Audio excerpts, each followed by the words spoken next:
ভাই ভিডিওটা ধাক্কা দিয়েন না, উনি কি বলেছেন খুবই গুরুত্বপূর্ণ কথা বলেছেন। কথাগুলো অবশ্যই মনোযোগ দিয়ে শুনে যাবেন এবং ভিডিওটা ভালো লাগলে বেশি বেশি করে শেয়ার করবেন।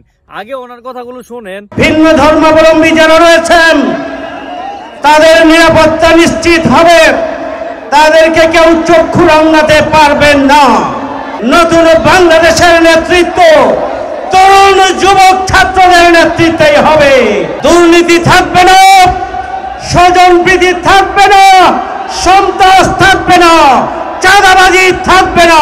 ভিন্ন ধর্মাবলম্বী যারা রয়েছেন তাদের নিরাপত্তা নিশ্চিত হবে, তাদেরকে কেউ চক্ষু রাঙাতে পারবেন না। আমরা ভিন্ন ধর্মাবলম্বী অমুসলিম যারা রয়েছেন তারা ধর্মীয় অধিকার পাবেন, তারা নিরাপত্তা পাবেন, তাদের উপাসনালয়গুলোর নিরাপত্তা নিশ্চিত হবে, তারা ধর্ম চর্চা করার সুযোগ পাবেন। সুতরাং আগামী দিনের বাংলাদেশে নারী পুরুষ, হিন্দু বৌদ্ধ খ্রিস্টান, কৃষক শ্রমিক মেহনতি মানুষ নির্বিশেষে আমরা সবাই মিলে মানবিক চাঁপাইনবাবগঞ্জ, মানবিক বাংলাদেশ গড়ে তুলব ইনশাআল্লাহ।